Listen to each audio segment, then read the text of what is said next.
Welcome home, family and fellow citizens of the African Order. I'm here with another video, and the topic of this discussion is their yesterday will not be our today.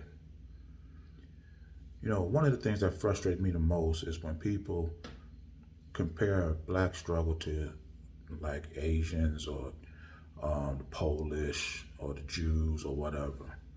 And they look at how well they're doing now and look at the state of most black people and we can't do nothing.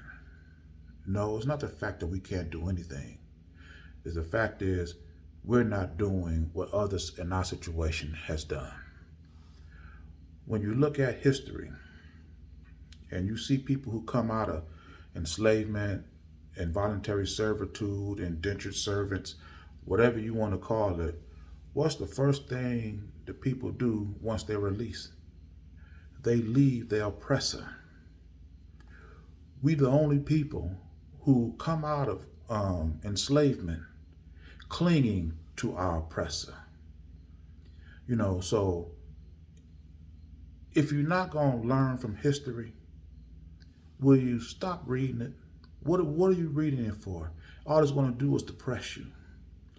When you look at the Asians who were serving as indentured servants right along with blacks, we were slaves. They were more on the indentured service side. But when they come out of their servitude, they parted ways with whites. They did not bring them along with them. They did not, have any separation anxiety or anything like that. They parted from them completely. And when you look at what they did since then, I remember as a child, my mother worked at General Motors and they were touring all the General Motors plants, trying to learn how to do an assembly line. And you know what they did? They took the technology, because the United States was so braggadocious. We mastered the auto industry. We're going to show them how we do everything. Them Asians went back, built their own car company, and make a long story short, their first luxury car that they made won car of the year. And it won car of the year just about ever since. It's just year after year it's winning car of the year. It's one of the top luxury cars in the world. You may know it as Lexus. They didn't have no regret. They didn't concern themselves with separating from whites, doing anything on their own, because they had their own country to finance them. They had their own country to support them. We don't do that. But we want to sit here and look at other races come out of servitude. Look at the Jews. When they come out, they didn't bring no Germans with them. They didn't want to live amongst them. They separated from them.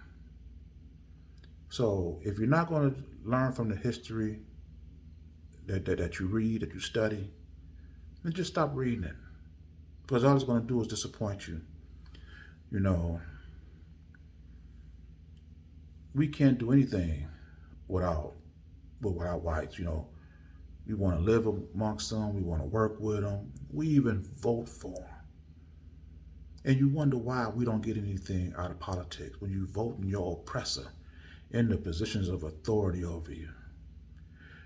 We even go to church with these people. And your pastor sit up there preaching he's not Christian, but he's not black, he's a Christian. And then here black people, they agree. Your pastor sit up here preaching God cursed you for 400 years for being disobedient, you're thick-headed, stubborn, and put you in slavery, giving whites the authority to enslave you, beat you, and all this other stuff. And nowhere in the Bible does the Bible say that your black rump ever had 400 years of prosperity. And not only do you pray with whites, but they got you praying to a God that's supposedly having you under curse. What's the point of praying to a God that's cursing you at the same time? If he's going to bless you, how's he going to curse you? That don't make no sense. Nothing we do makes sense. You know, and then the worst part about that, we tithe more than the white people do. You actually put more money in the church than whites. I don't understand that. That's ridiculous. You know, you don't need history to know what the possibilities could be. If you don't own or control none of your government, none of the laws, none of the businesses or industries, you don't need to study history to know what dangers could loom ahead. This is why no other race of people on the planet will ever want to live in a society where they have no ownership or control over their way of life. We're the only ones. You know, where in history have you ever seen other people do that?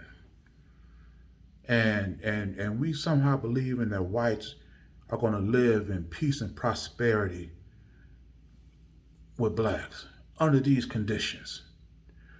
We have no opposing force to stop them from doing anything to us. We're at their mercy in the courts, in politics, on the job. We have no alternative to stop them from doing anything. So if you are living peacefully amongst them, it's provisionally. It's just temporary. And then as soon as they change their mind, they change your living condition.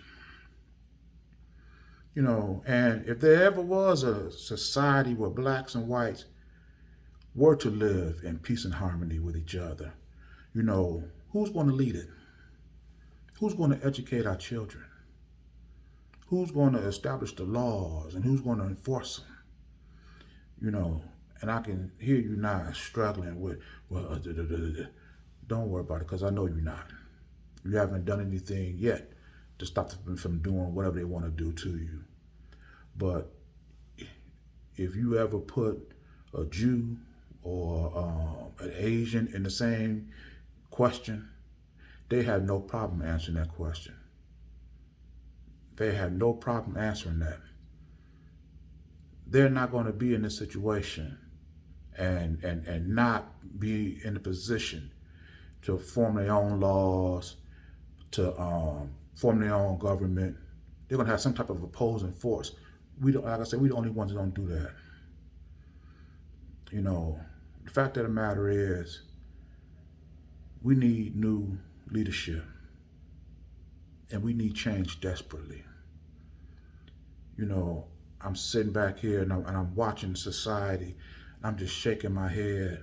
You know, they're installing speed humps in the middle of residential streets to deter people from racing up and down the neighborhoods and endangering children. They'd rather spend the money invested in speed humps as opposed to invested in raising a society that's more compassionate and concerning about its neighbors, jeopardizing them by racing up and down the street.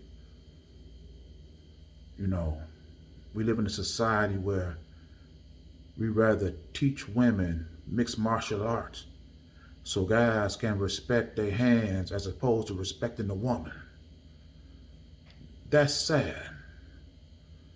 But the saddest thing I've heard was a public service announcement where they were talking about parents leaving their children in the backseat of cars. They tell you to leave something in the back seat or set a reminder on your phone that your child is in the back seat. And I'm like, what can you put in the back seat with your child that's more important than your child? Do you see how society is declining? And it's all because we don't have leadership to help reinforce or restore our African heritage, the traditions that we had. When you look at our African proverbs, it takes a village mentality. We've lost all that. And instead of putting it back, elevating all of society, we'd rather put speed humps in the middle of the street. We'd rather teach our women how to box, teach them hand-to-hand combat. Don't before you get out your car, leave your cell phone in the back seat. So just in case you get out, you remember your cell phone and your daughter or your son in the back. Is that the kind of society that we want to live in? Are the people that's in authority of us right now going to change the condition, the way we live, to restore us back to what we were before we were enslaved?